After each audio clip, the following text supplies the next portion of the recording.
अस्सलामु अलैकुम वरहमतुल्लाहि ताला वबरकातुहू। किसी बंदा खुदा ने मेरे एक वीडियो पर एक मैसेज किया था और उसमें उन्होंने एक सवाल लिखा था कि इशा की अज़ान होने के फ़ौरन बाद इशा की नमाज़ पढ़ने में ज़्यादा फ़जीलत है या कुछ देर बाद पढ़ने में ज़्यादा फ़जीलत है। अच्छा, उन्होंने ये भी कहा कि ये बात मैं आपके मुँह से सुनना चाहता हूँ। तो अल्हम्दुलिल्लाह मैं इसके मुतालिक जवाब देना ये चाहता हूँ कि सबसे पहली चीज़ तो ये है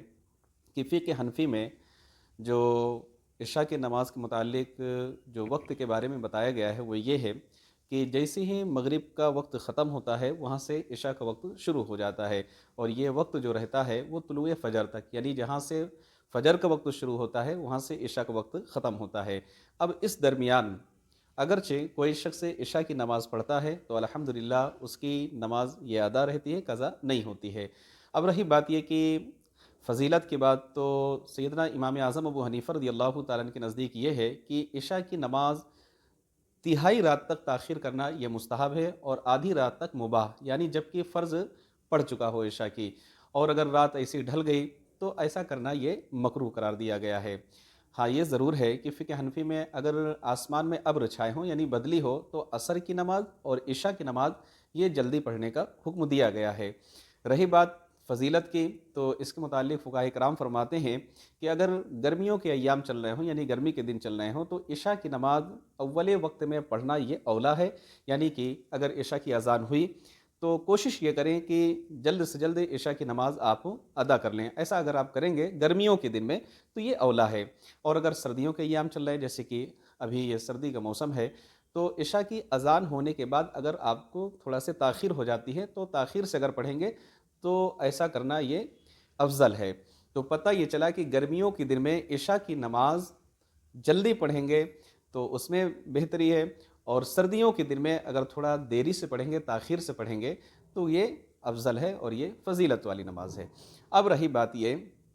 कि सैयदना इमाम आज़म अबू हनीफ़ा रज़ियल्लाहु ताला अन्हु के नज़दीक फ़ुक़हा किराम फ़रमाते हैं कि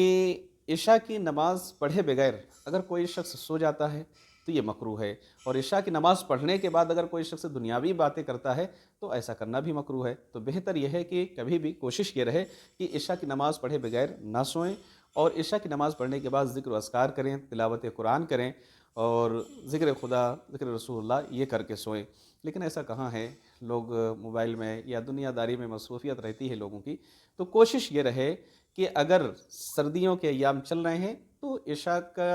जैसे ही वक्त शुरू हो, अज़ान हो जाती है बाद जगह,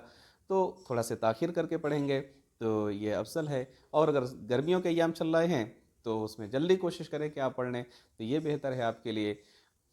अच्छा, ये मसला जो है, ये अगर कोई शख्स तने-तन्हा नमाज़ पढ़ता है यानी इनफ़रादी तौर पे कोई पढ़ता है, तो इशा का वक्त जहाँ से शुरू होता है और जहाँ ख़त्म होता है, इस दरमियान अगर कोई पढ़ता है तो नमाज़ अल्हम्दुलिल्लाह उसकी अदा होगी, क़ज़ा नहीं होगी। रही बात ये कि मसाजिद वग़ैरह की, अब ज़ाहिर-सी बात है कि अगर आप ताख़ीर करेंगे इशा को तो हो सकता है कि ताख़ीर की बुनियाद पर आपकी जमात भी फ़ौत हो जाए, और साथ ही साथ ये कि जो मुसल्ली हैं, जो मुक़्तदी आने वाले हैं, वो भी ना आएँ तो जमात भी क़लील हो जाएगी। तो फ़ुक़हा किराम ऐसा करने से मना फ़रमाते हैं, यानी इसको मकरूह करार देते हैं। तो कोशिश ये रहे कि आपको अगर ये ज़न्न गालिब है कि मैं रात में उठूँगा तो आप फ़र्ज़ पढ़ लें, और उसके बाद जब आपकी आँख खुले तो आप वित्र वग़ैरह पढ़ सकते हैं। नहीं, आपको यकीन है कि मैं नहीं उठ पाऊँगा और ये भी है कि उठ भी सकता हूँ, तो कोशिश ये रहे कि मशकूकियत की बुनियाद पर आप अपनी नमाज़ को मुकम्मल कर लें, तभी आप अपने बिस्तर पर जाकर आराम करें। फिर अगर आपकी आँख खुलती है, अल्लाह आपको तौफ़ीक देता है, तो तहज्जुद वग़ैरह आप पढ़ सकते हैं। तो मालूम ये हुआ कि इशा की अज़ान होने के बाद अगर आप नमाज़ पढ़ते हैं तब भी आपकी नमाज़ हो जाएगी, और थोड़ा ताख़ीर भी हो जाती है तब भी आपको सवाब मिलेगा। हाँ, ये ज़रूर है जो साइल ने सवाल किया है कि फ़ौरन पढ़ने में ज़्यादा सवाब है या ताख़ीर से पढ़ने में, तो ये मैं ज़रूर बताऊँगा कि गर्मियों के दिन में आप अव्वले वक्त में पढ़ेंगे यानी जल्दी पढ़ेंगे, जब ज़्यादा सवाब है, और सर्दियों के दिन में अगर थोड़ा देरी से पढ़ेंगे तब ज़्यादा सवाब है। अल्लाह करीम हम सबको इस मसअले पर अमल करने की तौफ़ीक़ रफ़ीक अता फ़रमाए।